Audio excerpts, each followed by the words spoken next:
Preview.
Ya son vacaciones, todos en...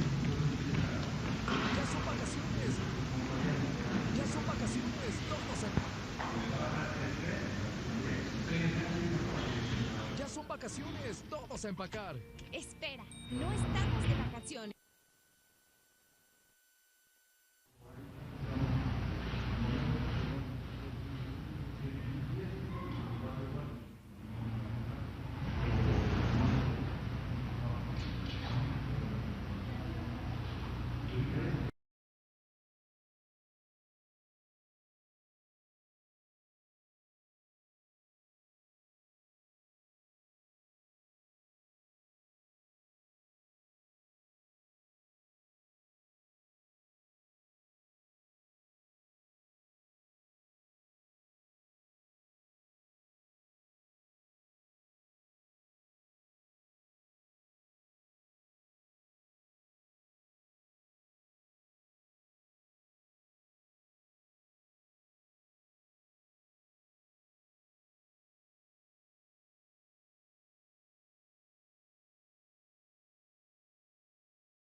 pedimos respeto.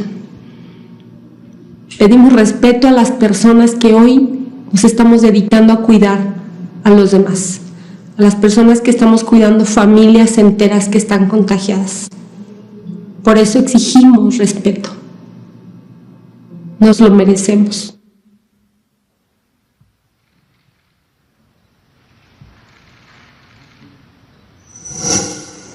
Gobierno de México.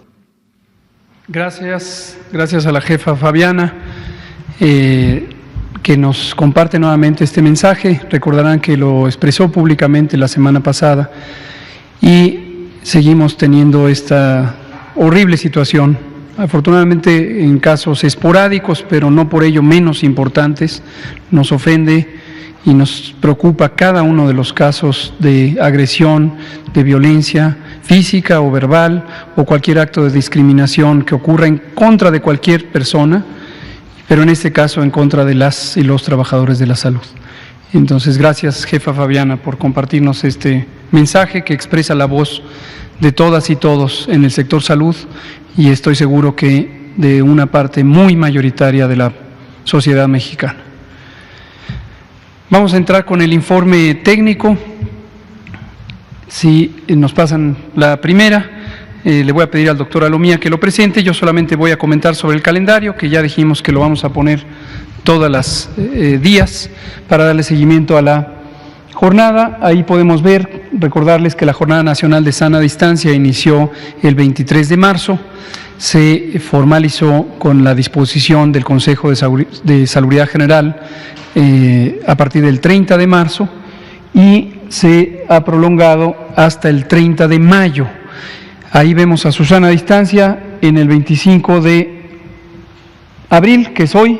Llevamos, por lo tanto, 34 días de Jornada Nacional de Sana Distancia y 57 conferencias de prensa.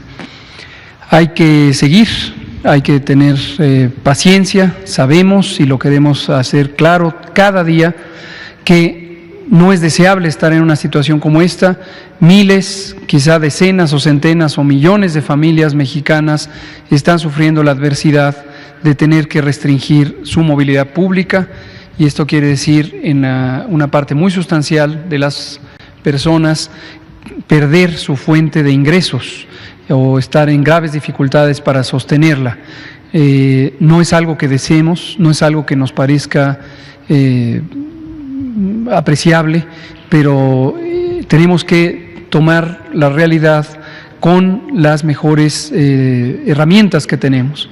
Y para enfrentar la pandemia de COVID, la epidemia en México, no tenemos otras herramientas, sencillamente porque este es un virus nuevo que surgió al inicio de 2020 y es un virus para el que no existe en el mundo entero un tratamiento útil, un tratamiento efectivo que combata al virus, que elimine al virus, y tampoco existe una vacuna. Esta no es la primera vez que tenemos una enfermedad infecciosa de interés epidémico en la que no se tenga ningún otro recurso más que el aislamiento y las distintas medidas de distanciamiento social. Hemos también aclarado una y otra vez que no se trata de un aislamiento o un distanciamiento de las personas en términos emocionales o en términos afectivos o en términos de la comunicación entre las personas. Es simplemente una separación física para evitar que la cercanía nos lleve a contagios, conociendo que esta enfermedad se transmite por vía respiratoria, es decir, la saliva, las secreciones respiratorias que todas y todos proyectamos al hablar, al toser, al estornudar, al gritar, al cantar, y cuando nos encontramos en una distancia menor a 1,5 metros de otras personas, tenemos posibilidades de que si una de las dos personas tiene la enfermedad en la fase activa, que dura 14 días, entonces pueda proyectar estos líquidos respiratorios de la nariz, de la boca, de la garganta, que le caigan encima a la otra persona, particularmente en los ojos, en la nariz o en la boca, y que ese sea el mecanismo por el que se contagie. También hemos dicho en muchas ocasiones, lo repetimos para quien no lo ha identificado, que las manos son un mecanismo muy eficiente de transmisión de los virus respiratorios, incluyendo SARS-CoV-2, el causante de COVID. Y el mecanismo es cuando la persona que está enferma estornuda sobre las manos o tose sobre las manos o sencillamente se toca la boca o la nariz, deja ahí los líquidos respiratorios, las secreciones respiratorias con enormes cantidades de partículas de virus, y aún varios minutos después de que esto ocurrió, esa persona, si saluda de mano a una persona que no está enferma, le va a llevar a la mano los virus. Y a su vez, esa persona que no está enferma y ya tiene los virus, aún varios minutos después, es posible que se toque los ojos, la nariz o la boca, y ese es el mecanismo de entrada del virus. Y también hemos dicho que existe un tercer mecanismo, conocido también como indirecto, que es a través de las superficies inertes o los objetos de uso común, porque también en estas superficies puede permanecer durante varios minutos el virus en forma activa. Ahora, de los tres mecanismos, quiero destacar que el de los medios inertes es el menos eficiente. Es sustancialmente menos eficiente si tomáramos la probabilidad, y estas inferencias vienen de otras enfermedades infecciosas. Debo ser franco, para COVID aún está en estudio formal, lograr hacer estos estudios donde se identifica de los mecanismos de transmisión cuáles son los más eficientes, lleva tiempo y lleva varios ejercicios de investigación. Entonces, para COVID no existe todavía una demostración científica directa. Sin embargo, COVID, el virus SARS-CoV-2 que produce COVID, se parece en términos del mecanismo de transmisión y el mecanismo de enfermedad a los virus respiratorios ya conocidos, incluyendo influenza, parainfluenza, adenovirus, rinovirus, otros coronavirus que se han conocido antes. Entonces, sí sabemos que de esos tres mecanismos, la vía respiratoria, las manos o superficies inertes, el menos eficiente son las superficies inertes. Y luego le sigue el asunto de las manos y luego le sigue el más eficiente, que es las secreciones respiratorias. Por eso se llaman virus de transmisión respiratoria. Entonces, eso es también lo que vamos a seguir comentando al inicio, recordar y recordar y recordar elementos críticos de la prevención. Cierro diciendo esta sección, quédate en casa, porque esto sigue vigente y seguirá vigente por lo menos hasta el 30 de mayo, en la medida en que queremos que haya menos contagios, por lo tanto menos personas enfermas, por lo tanto menos personas que necesiten hospitalización, y esto nos va a permitir que sea suficiente la disponibilidad de camas y otros recursos en los hospitales de México, a pesar de que hemos ampliado la capacidad, prácticamente duplicado o incluso más que duplicado la capacidad instalada del Sistema Nacional de Salud, mayormente público, pero también con algunas colaboraciones específicas con el sector privado que fueron anunciadas aquí. A pesar de ello, si hubiera muchos contagios, entonces podríamos llegar a tener una sobresaturación, a no tener la posibilidad de atender a las personas. Nadie quiere que ocurra esto, nadie. Y en primer lugar nosotros mismos, como gobierno federal, que nos empezamos a preparar desde enero, precisamente para tener toda la capacidad posible, pero necesitamos el apoyo, la solidaridad, el compromiso, la responsabilidad de toda la sociedad mexicana, de las personas que en lo individual deciden quedarse en casa, de las personas que comunican a sus amigos y familiares, quédate en casa, también de las personas que emplean a otros, sobre todo las empresas que tienen mayores cantidades de trabajadoras y trabajadores, porque son las que más eficientemente pueden ayudar a que la gente se quede en casa. Han hecho un excelente trabajo la gran mayoría de los propietarias y propietarios de giros comerciales, empresas y distintos compañías que contratan personas.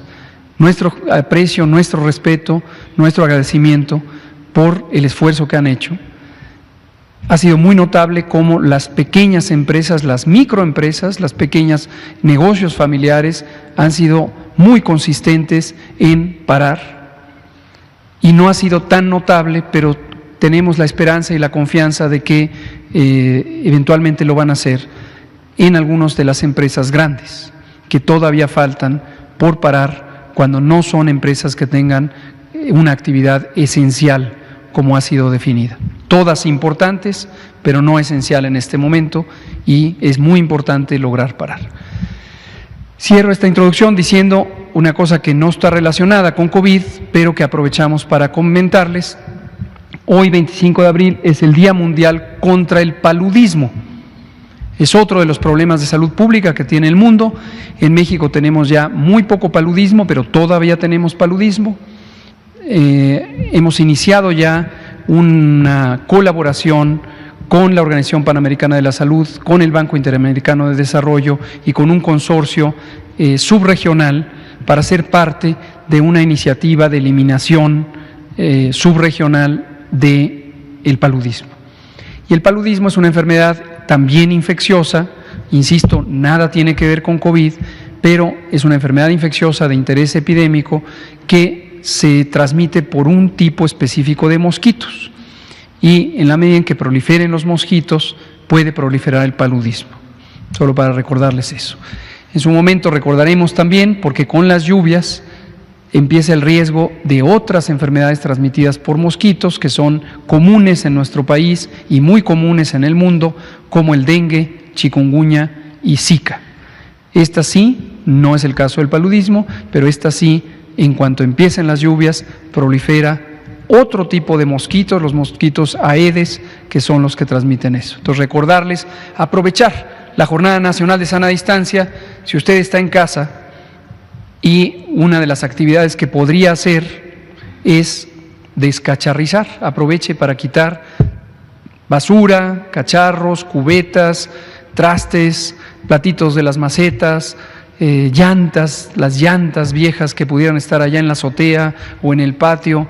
Elimínelas, quítelas, que se vayan a la basura, porque pequeñas cantidades de agua que se queden ahí, agua que viene de la lluvia, en cuanto se quede estancada, en una semana, 7 días después, usted va a ver que proliferan las larvas de los mosquitos Aedes. Con esos mosquitos Aedes van a picar a alguien que tenga dengue, chikungunya o Zika y se lo van a llevar a su familia y a usted. Y le van a picar los mosquitos y le pueden transmitir estas enfermedades. Entonces es otro tema, pero es otro tema de interés en salud pública para irnos preparando. Lo demás sigue, además de COVID, siguen los demás problemas de salud pública y seguimos trabajando para enfrentarlos. Le pido ahora sí al doctor Alomía si nos lleva por el comunicado. Con mucho gusto, señor secretario. Buenas noches a todos y todas. Si vemos el comunicado, creo que hay una diapositiva antes de esta, precisamente para ver el panorama internacional. Ok. Muchas gracias. Como podemos ver, 41%, es decir, un punto porcentual menos también de ayer para hoy en el acumulado de casos de los últimos 14 días de la pandemia. Vemos como la pandemia continúa día con día disminuyendo su actividad, es decir, en los últimos 14 días. Y ahora sí vemos una diferencia más marcada en los casos en las Américas. De hecho, las Américas corresponde al 46% de los casos confirmados en los últimos 14 días. En comparación a Europa, que ahora integra el 44%. Entonces vemos que ya empieza a haber una separación importante, y esto lógicamente responde a la contracción que está teniendo ya la epidemia en los diferentes países europeos. Si vemos la siguiente diapositiva, ahora sí, nuestra actualización de cifras para el día de hoy. 13.842 casos confirmados, el 35% de estos, o sea 4.798, son los que representan realmente la epidemia activa en México, ya que son los que iniciaron con sintomatología en los últimos 14 días, es decir, solamente la tercera parte de toda esta carga acumulada de casos. Se tienen todavía 8.239 casos sospechosos, se actualiza también la cifra de defunciones a 1.305, ya son más de 43.400 personas que han salido negativas a la prueba confirmatoria y 65.500 las personas que han sido estudiadas. En la siguiente diapositiva vamos a ver la distribución de la carga de enfermedad de casos acumulados, es decir, los 13.842, como se han presentado. Recordemos siempre que el color nos ayuda a poder distinguir, mientras más sea un color naranja, un color rojo oscuro, podemos ver que son los estados que tienen la mayor cantidad de carga de enfermedad, o sea, la mayor cantidad de casos confirmados. Sin embargo, aquí todavía no podemos hacer una comparación directa entre los estados, sino más adelante cuando tengamos el mapa de tasa de incidencia. La siguiente diapositiva es la misma distribución, solamente que con los números completos enteros para que ustedes tengan la distribución y el número de casos en cada entidad federativa. La siguiente, por favor. Es como el mapa anterior, pero ahora enfocado a la epidemia activa, es decir, a los 4.798 casos. Aquí vemos, lógicamente, menos colores naranjas, menos colores rojos, pero es porque estamos enfocados a los últimos 14 días, pero igual podemos ver a través de esta diapositiva dónde se está teniendo la mayor carga de enfermedad en las entidades federativas. Y bueno, vemos cómo también un poco ya la costa del Golfo de México se empieza a pintar un poquito de colores más llamativos. La siguiente diapositiva es la misma distribución para que ustedes puedan tener los números, la distribución por carga de enfermedad por estado de los 4.798. En la siguiente diapositiva vemos ahora sí el mapa por tasa de incidencia, 3.75, la tasa de incidencia por 100.000 habitantes a nivel nacional, y esta se distribuye en función de los colores en cada una de las entidades federativas, y podemos ver ahora sí en la epidemia activa en México, es decir, en los últimos 14 días, cuáles serían los estados que están teniendo mayor afectación y transmisión poblacional, que serían los estados que en su momento lógicamente tienen los colores verdes más oscuros. En la siguiente diapositiva vemos este orden de manera descendente, es decir, del que tiene la mayor tasa de incidencia sería Ciudad de México, Tabasco, Quintana Roo, hasta los que tienen la menor tasa de incidencia, San Luis Potosí, por ejemplo, a la parte final. La siguiente, por favor. Vemos la distribución de cómo han ocurrido las 1.305 lamentables defunciones hasta el momento, por fecha en la que ocurrió la defunción. Vemos que la tendencia, de alguna manera, que se venía presentando como ascendente aproximadamente hasta la quincena de abril, en la última semana ha tenido, digamos, ya una tendencia ascendente franca, se ve una estabilización, sobre todo cuando vemos que los casos sospechosos, que son los que tienen el color amarillo dentro de la barra, de salir todos ellos confirmados bajo ese supuesto, aún así la tendencia sería estable prácticamente de la última semana, recordando que algunas de estas 72 defunciones sospechosas que están en amarillo también podrán salir negativas. En la siguiente diapositiva vemos la distribución también de las defunciones, pero ahora por entidad federativa en donde ocurrió la defunción, y podemos también ver en qué entidades pudiéramos esperar todavía un incremento en el número de defunciones, ya que son las que tienen las barritas amarillas en la parte superior. La siguiente diapositiva, vamos a ver curvas acumuladas de la totalidad de los casos sospechosos, todas las personas que en algún momento tuvieron signos y síntomas de la enfermedad y fueron clasificados como casos sospechosos. Por eso esta curva naranja es la mayor, la más alta. Luego viene la curva verde, que son los hospitalizados pero también acumulados, es decir, cómo se fueron incrementando en el transcurso de los días. De esta, la fracción que son graves también están acumulados en la curva de color rojo, y finalmente en la curva de color azul, las defunciones también cómo se han venido presentando y acumulando en el paso del tiempo.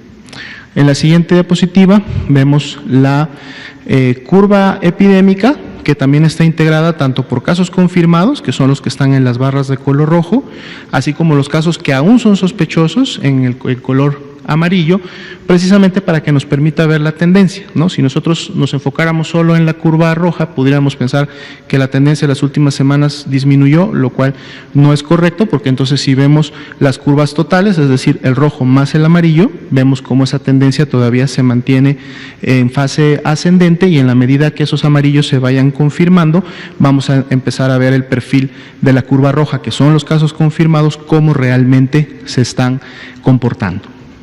La siguiente, por favor.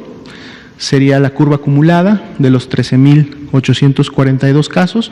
Esto significó un incremento de 970 casos confirmados nuevos de ayer para hoy, lo cual representa un incremento del 7.5%, que es más o menos el incremento que hemos estado teniendo día con día en la última semana, una variación entre un 7 y un 10% que se va sumando a la carga acumulada. Si vemos las barras de color naranja, bueno, los 970 casos que aparecen precisamente para el día de hoy, más o menos nivelan la tendencia que en su momento veíamos viendo que en los últimos 4 días había sido ascendente. Veremos el día de mañana si esto se mantiene o vuelve nuevamente a repuntar.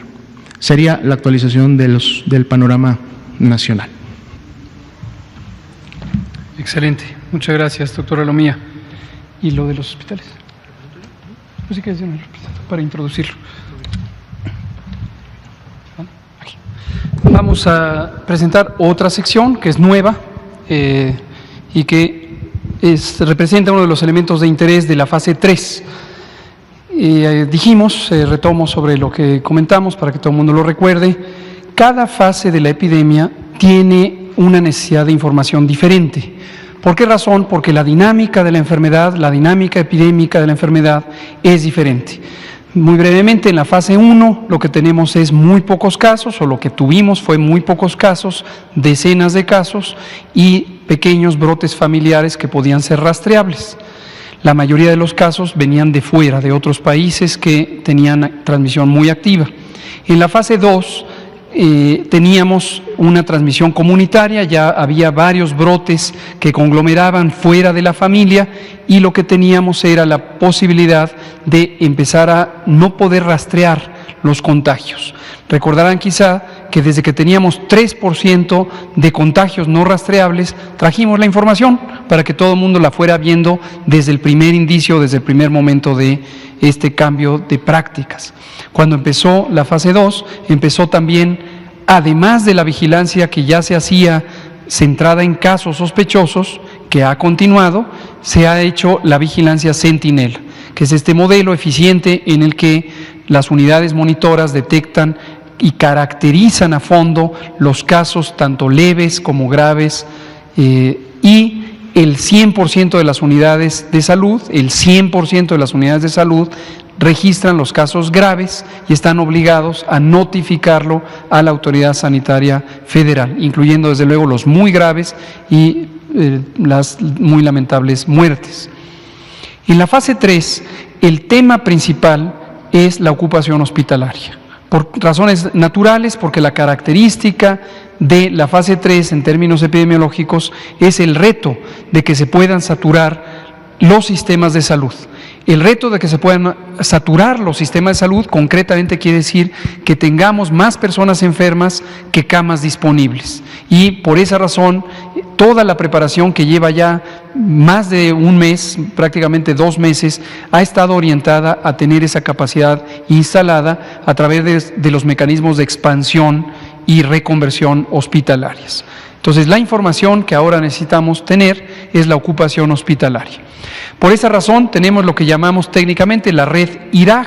IRAG quiere decir infección respiratoria aguda grave y es un síndrome clínico compatible con neumonía que puede ser causado por múltiples agentes infecciosos o incluso no infecciosos, pero que durante la epidemia de COVID el interés es detectarlos y buscar su confirmación por laboratorio. Una proporción importante de ellos y ellas serán neumonías causadas por el virus SARS-CoV-2, es decir, COVID grave. Esta red se compone del sistema de notificación y análisis y geolocalización de los hospitales que han sido designados como hospitales COVID por parte de los gobiernos estatales y por parte de las instituciones nacionales de salud, el IMSS, el ISSSTE, Pemex, etcétera, y también por parte de la Comisión Coordinadora de los Institutos, que tiene los Institutos Nacionales de Salud y los hospitales de alta especialidad. Esta red COVID tiene hasta ahorita definidos 610 hospitales. Hace unos días yo mencioné el número 733 porque es la expectativa de que podríamos llegar a tener 733 hospitales COVID, pero de manera formal las entidades federativas ya dieron su lista de lo que tienen ahorita designado. Si más adelante aumenta de este 610 y se llega o no a los 733, pues lo iremos comunicando. Pero hoy tenemos un compromiso de las autoridades estatales en su conjunto, más las instituciones federales, de tener 610 hospitales COVID. El martes pasado que entró en vigor el nuevo acuerdo del secretario de Salud que estipula las intervenciones de fase 3, se estableció que es obligatorio el reporte en esta plataforma. Entonces, todos los 33 gobiernos estatales tienen que garantizar que las unidades de salud designadas notifican diariamente a esta plataforma. Es un registro muy fácil, son 11 variables, se hace en línea, es una sola plataforma para el país. No hay de que un estado tiene una y otro estado tiene otra. Y la información, toda ella, se produce localmente. No es una información que genere el gobierno federal. El gobierno federal lo que hace es la integra, la analiza y la expone. Pero es la información, la producen las entidades federativas y la producen las instituciones nacionales, el IMSS, el ISSSTE, las que he mencionado. Hasta el momento tenemos 85%, que son 520 unidades de salud registradas con su situación diaria. Y hay una hora de corte de información y tiene que estar la información disponible al momento de ese corte, no después. No sirve si es al día siguiente o 2 días después o 7 días después. Para que pueda ser útil, tiene que ser diaria. La siguiente, por favor. Un momento. De esos 610 hospitales, nos da un total de 11.634 camas. Camas COVID, camas disponibles. No todas son terapia intensiva. Ojo, aquí este es el total de camas en terapia intensiva, donde se atienden personas con ventilación mecánica, y camas que no están en terapia intensiva, que de hecho son la mayoría, dado que solo el 5% de las personas que se hospitalizan, más bien el 5% de las personas enfermas de COVID, 20% se hospitalizan, 5% se hospitalizan en la terapia intensiva. Y vean ustedes, al corte de hoy, de estas 520, que representan el 85% de los hospitales designados COVID, 3.350, o sea 22% de estas 11.634 camas están ocupadas. Todavía tenemos un buen trecho, 78% de camas por ocupar. La siguiente. En la siguiente lo que vemos es el detalle, y tenemos aquí el detalle de algunos de los estados que tienen las mayores ocupaciones. Por supuesto, la información en su momento tendrá que estar para los 32 estados. Hay algunos estados que no están aquí representados, que están notificando, que quede claro. Pero quisimos tener este detalle para hoy que estamos presentando el nuevo elemento, que lo conozcan con suficiente precisión. Ciudad de México y Estado de México, que es particularmente los municipios conurbados del Valle de México, son los que tienen afortunadamente la mayor disponibilidad de camas, porque también son los que tienen la mayor cantidad de casos, como se ha visto desde hace ya varias semanas. Pero vean ustedes el porcentaje de ocupación, que está en la siguiente diapositiva, todavía nos deja en mayoría camas vacías y no camas ocupadas. La siguiente. Aquí está por porcentaje. Veamos un ejemplo. La Ciudad de México tiene 53% de camas que están disponibles en la Ciudad de México de distintas instituciones. Esto incluye el IMSS, el ISSSTE, Pemex, lo que son instituciones nacionales, y los hospitales de la Ciudad de México, de los servicios estatales de salud de la Ciudad de México y otros. Y tenemos 53% ocupado, 47% todavía vacío. Ahí está Tabasco con 24% de ocupación, aquí está el Estado de México con 40% de ocupación, aquí está Tamaulipas con tan solo 5% de ocupación y todavía un buen trecho por ocupar. La siguiente. Y aquí lo que vemos es la disponibilidad de camas con ventilador, camas para atender a personas críticamente enfermas. Aquí las agrupamos porque algunas están formalmente en espacios de terapia intensiva, pero en su momento, cuando las terapias intensivas se saturan, con la reconversión hospitalaria, ya que tenemos reconvertidos a los hospitales, vamos a tener que disponer de espacios de camas que no están físicamente en un sitio designado unidad de terapia intensiva, pero que pueden tener el manejo de personas críticamente enfermas, incluyendo la disponibilidad de la ventilación mecánica asistida, con el equipo, con el personal, con todos los cuidados, con los protocolos de bioseguridad operando para que las personas puedan ser atendidas también ahí. Y lo que tenemos hasta ahorita es, pongamos un par de ejemplos también, Ciudad de México 310 de 848, para el universo que se presenta aquí en la red de notificación, que ya hemos dejado en claro que todavía no es el total, ¿de acuerdo? Tabasco, Quintana Roo, Estado de México, 145 para un total de 616. Si lo vemos como porcentajes, en la siguiente, aquí está.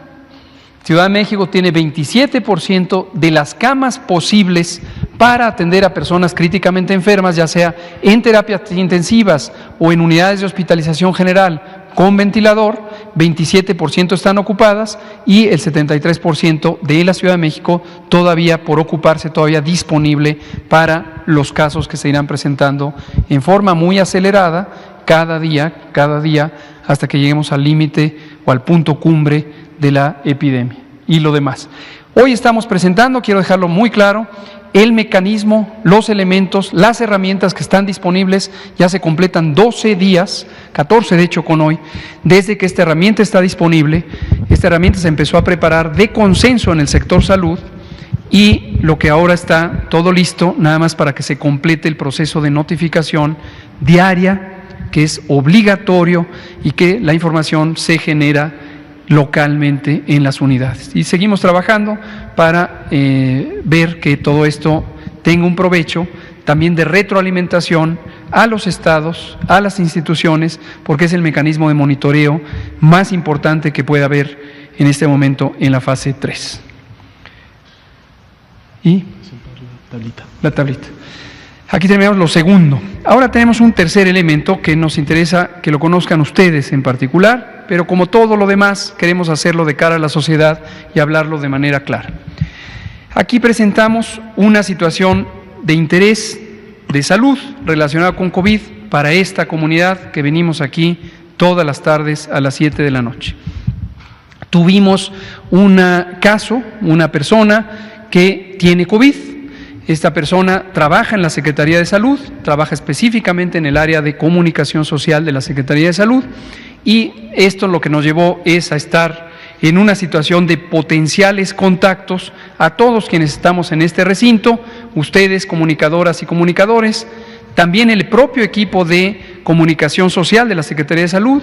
Hay una unidad especializada donde trabajan varias personas, hasta el momento hemos identificado 7 u 8, que trabajan íntimamente relacionados físicamente con este compañero nuestro, y este compañero vino aquí a la conferencia de prensa el lunes y posteriormente desarrolló síntomas. Los síntomas afortunadamente fueron moderados. Nuestro compañero estuvo hospitalizado un par de días, afortunadamente no pasó a mayores y creemos que él ya está fuera de peligro, pero sí tuvo necesidad de ser hospitalizado. Y en la medida en que él estuvo en contacto con nosotras y nosotros en un periodo sintomático, que aunque fue relativamente corto, porque ya el martes no se presentó, ni el miércoles ni hasta el momento, sí nos interesa que todas y todos sepan cómo se está abordando el asunto. ¿Está la tablita? Entonces vamos a ver la tabla. La tabla lo que nos muestra es la primera estadística del estudio epidemiológico de caso y contactos. Y aquí lo explico, me voy a parar. El estudio epidemiológico de casos y contactos, o de casos y contactos, también para que todo el mundo sepa de lo que estamos hablando, es una técnica de la epidemiología aplicada que consiste en identificar a una persona que es sospechosa de una enfermedad de interés epidémico, en este caso COVID, y posteriormente identificar a todas las personas con quien esa persona pudo haber tenido relación de proximidad, la proximidad importante dado el mecanismo de transmisión, que es lo que expliqué al inicio de la conferencia. Y esta proximidad es importante clasificarla de acuerdo al momento de los síntomas.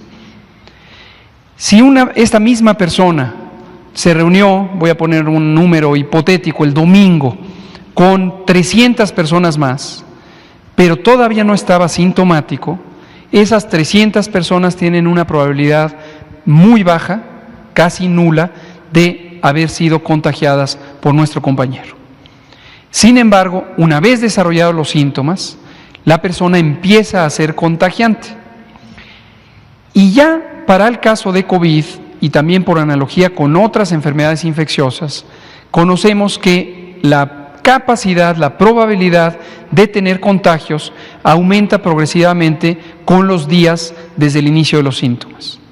Entonces, el día 1 del inicio de los síntomas, sí existe probabilidad de contagio.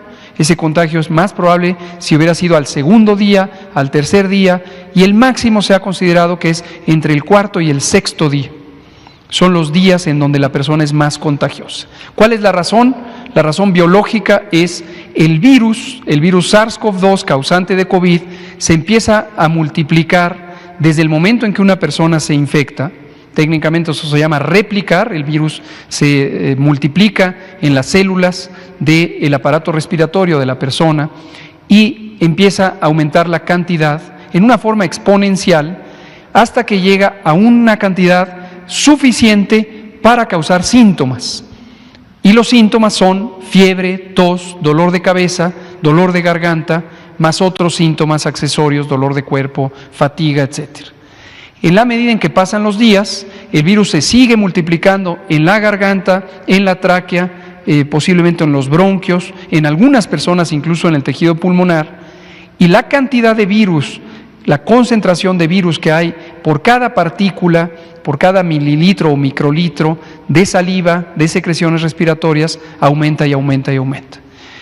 En la medida en que la enfermedad empieza a controlarse por efecto del sistema inmune, esta concentración de virus empieza a disminuir y disminuir y disminuir. Y por eso ya después del día 14, desde el inicio de los síntomas, es improbable que una persona pudiera llegar a contagiar. Y esa es la razón técnica por la que hay un aislamiento de 14 días. Es importante que ustedes que están aquí, nosotros, todos los que estamos aquí, tengamos clara esta idea porque es un elemento de interés individual y colectivo. No queremos que nadie termine con enfermedad. Este es el estudio epidemiológico de caso, se está coordinando, dirigiendo, ejecutando directamente desde la Dirección General de Epidemiología y nos estamos auxiliando desde luego también con las autoridades sanitarias de la Ciudad de México, por estar nosotros aquí en la Ciudad de México. Este es el resumen. Se identificaron 28 personas que asistieron al evento el lunes de la comunidad que asiste. Ese es el universo de trabajo, es el universo del estudio epidemiológico de caso y contactos. De estas 28 personas, 9 no fueron contactos. Todo esto surge de un interrogatorio médico exhaustivo dirigido a el caso, que en esta situación es nuestro compañero de comunicación social de la Secretaría de Salud. Él hizo una narrativa exhaustiva dirigida por un médico epidemiólogo que le fue ayudando a recordar cuándo llegó, cómo llegó, a quién saludó, a quién no saludó, cuál fue su papel aquí, si se movilizó por el salón o no, y entonces fue identificando quién pudo haber sido, quién pudo haber sido, quién pudo haber sido. Y se identifican en este momento estos 9 contactos, que es la tercera parte del universo de trabajo. De contactos directos, además, hay 11 contactos directos. Esto incluye no solo aquí, ¿verdad? También los familiares. Es solo aquí. Esta es la suma de lo que ocurrió aquí. Desde luego también su familia directa y sus otros posibles amigos y conocidos se consideran contactos. Nuestros demás compañeros de comunicación social de la Secretaría de Salud también están en un estudio de contactos. Se consideran casos no sospechosos, es decir, hasta el momento, este es el corte del día de hoy, aquí no está la fecha, pero es hoy, 25 de abril, 10 personas están asintomáticas. Y parece que hay la presunción de que una persona pudo haber desarrollado síntomas, que representa el 9%. Tenemos pendiente aún contactar a 8 posibles contactos y tenemos mecanismos más directos porque está la lista, pero si alguien que sabe que estuvo aquí el lunes, escucha esta información, ayúdenos a hacer este estudio de contactos por su propio bien, por el bien de sus compañeros y de sus familiares y facilite la realización del estudio de contactos. Termino diciendo lo que debe ocurrir en términos de la protección sanitaria de ustedes, de nosotros, es el estudio de contactos, ahora es la entrevista que se le hace individualmente a cada una de las personas que están consideradas como contactos, tengan o no síntomas. La persona que aparentemente tiene síntomas es de mayor interés en este momento porque obviamente además hay que tener un abordaje de un caso sospechoso. Y una vez estudiados a todas las personas, y esto tiene que ocurrir muy rápidamente, pero desde ahorita, aún antes de esa entrevista, sepan, ya se les ha ido informando a cada una de ellas que deben estar en aislamiento. Entonces, 14 días deben estar en aislamiento. El periodo de incubación de COVID es de 7 días. Entonces, contados desde el lunes pasado, este próximo lunes, si alguien no ha desarrollado síntomas, empieza a tener muy poca posibilidad o probabilidad de tener COVID. Desde luego, se sigue la vigilancia, se sigue la observación hasta los 14 días. Eso es lo que queríamos compartir con ustedes de manera directa, como lo hicimos ayer por la noche, pero también para que todo el mundo sepa cómo se manejan estas cosas en cualquier comunidad. Esta es una comunidad profesional, de profesionales de la comunicación, junto con personas del gobierno, pero esta misma escena, esta misma situación, este reto se puede estar presentando en cualquier momento en una empresa, en una iglesia, en una junta de vecinos, en un condominio, en una asamblea comunitaria, en cualquier espacio donde se presente esta situación. Esto ilustra lo importante que es la contención. Esto es un trabajo de contención en términos de salud pública y el mecanismo de estudio de caso y contactos como el elemento de vigilancia epidemiológica de la contención. Vamos a abrir, nos consumimos casi todo el tiempo, pero vamos a abrir a preguntas. Usted hace mucho que ya no le tocaba. Empecemos con usted y luego con usted. Sin el micrófono, ¿está bien? Sí se escucha, ¿no? ¿Sí? Es que no. No, dámelo entonces si quieres. Perdón. Quiero preguntarles por qué algunos hospitales no reportaron la ocupación hospitalaria, los que mostró, y si este reporte es con fecha, creo que sí, de hoy, pero es que en la app de la Ciudad de México hoy reporta más hospitales que no tienen disponibilidad. Quisiera saber cuál es la diferencia entre ese reporte y la app que presenta la Ciudad de México. Y también quiero saber de las 11.600 camas, o bueno, de las camas que presentaron que hay disponibles, ¿cuántas son específicamente para terapia intensiva? Por favor. Y si tiene alguna implicación o un impacto que no estén reportando todos los hospitales que deberían hacerlo la ocupación hospitalaria. ¿Cómo no? Yo le contesto la tercera y le pido al doctor Alomía si contesta las otras dos. La implicación, digamos, lo ideal es que estén reportando todas las unidades de salud y por lo tanto todas las autoridades sanitarias, que son los sujetos obligados. No lo tomamos a mal ni estamos preocupados de que haya negligencia o indisposición o algo así. A veces es retos operativos, no necesariamente en todos los estados existe el personal designado antes de COVID para hacer este tipo de operaciones. Este es un proceso de vigilancia epidemiológica de la ocupación hospitalaria y de la demanda de servicios que no todos los hospitales tienen. Es una costumbre que los hospitales tengan un censo diario, pero la mecánica de integrar ese censo diario y cargarlo a una plataforma no es algo que ocurra en forma ordinaria en los hospitales de México. Entonces es un proceso de adaptación a una nueva tarea. Doctor. Claro que sí. En relación a las otras preguntas, comentar que este nuevo sistema es un sistema informático, está en línea y es además en tiempo real. Quiere decir que en el momento en que la unidad captura su información, cada una de las unidades que está notificando, hasta el momento estas más de 600 unidades, tienen un nombre de usuario y un password específico para la unidad.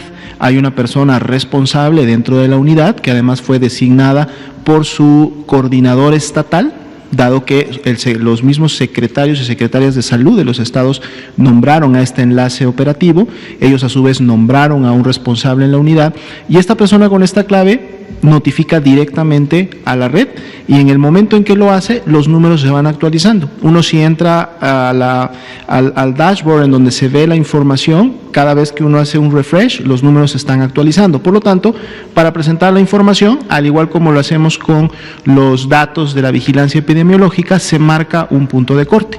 Como dice el doctor, el corte lo hicimos el día de hoy, pero marca un corte más temprano. Por lo tanto, vamos a estar haciendo un corte siempre a la misma hora para que en su momento los datos igual y puedan ser comparables, ¿no?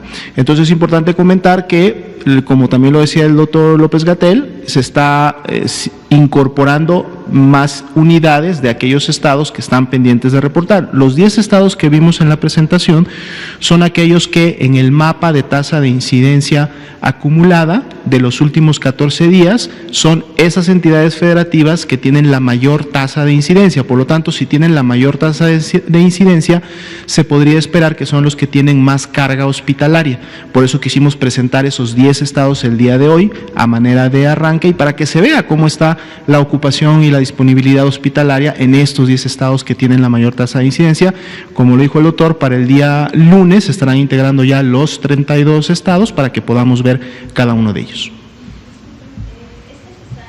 Tanto el doctor Gatell como quizá el doctor Alomía, si vino el lunes, se hagan una prueba diagnóstica de COVID-19 por este caso que nos presentan, o si algunos. Qué bueno que menciona lo de la prueba. Y más allá de nosotros, que en este caso, de acuerdo al estudio de contactos, no somos contactos. Es decir, aunque estuvimos aquí, no somos contactos. ¿Por qué razón? Porque el contacto se define, como hemos dicho, en términos de la proximidad y la duración. Esa proximidad y duración, por eso expliqué al inicio de la sesión los 3 mecanismos de transmisión. Es decir, una persona que estuvo ahí, por ejemplo, el compañero camarógrafo, si yo estuviera enfermo y él está ahí, él no es contacto mío, o viceversa, ¿no? Entonces, en este caso, nosotros no lo somos. Pero, más allá de eso, quiero aprovechar su pregunta, que me parece muy importante, para explicar el tema de pruebas. Una reacción natural, esperable, es, si soy contacto, quiero hacerme la prueba para saber si tengo o no la enfermedad. Es legítima la inquietud, pero en términos médicos, en términos científicos, no corresponde con la utilidad de la prueba, porque la prueba va a salir negativa mientras no haya síntomas. También por lo que comenté, si una persona hoy se infecta, hoy le estornudaron, mañana, es decir, hoy mismo, mañana, pasado mañana, durante aproximadamente en promedio 7 días, no tiene cantidades suficientes del virus en el organismo. El virus eventualmente circula por la sangre, pero no tiene tampoco en el aparato respiratorio. La muestra biológica necesaria para hacer la prueba se toma de los líquidos respiratorios. De hecho, se toma con un hisopo por la nariz y el hisopo llega hasta la faringe, hasta la garganta. Entonces, si yo le hago la prueba a una persona, por ejemplo, tomando este caso, el compañero nuestro el lunes tenía síntomas. El contacto de sospecha pudo haber ocurrido el lunes. Si a cualquier persona, con mayor razón quienes no fueron contactos, pero a cualquier persona de los contactos, yo le hago la prueba el martes o el miércoles o el jueves o el viernes y la persona sigue asintomática, es decir, no hay síntomas, lo más probable es que la prueba va a salir negativa. Si yo tomo ese resultado como un asunto de confianza, que digo, no te preocupes, no tienes la enfermedad, estaría cometiendo un error en términos médicos porque le estoy dando una información que no corresponde con la manera en que debe interpretarse la prueba. Entonces, por eso la vigilancia de los contactos no se hace con base en pruebas de laboratorio, se hace con base en una vigilancia dirigida de los síntomas, y eso sí, si la persona desarrolla síntomas, en cuanto desarrolla síntomas, se le hace la prueba. Entonces, eso también para que lo tengamos en cuenta, cómo se usan las pruebas. Ya se nos acabó el tiempo, se la debo, y a ustedes también, pero mañana tenemos otra conferencia de prensa. Muchas gracias. Están en la diapositiva. La diapositiva que tiene las barras rojas, esas son terapia intensiva y las anaranjadas son camas generales.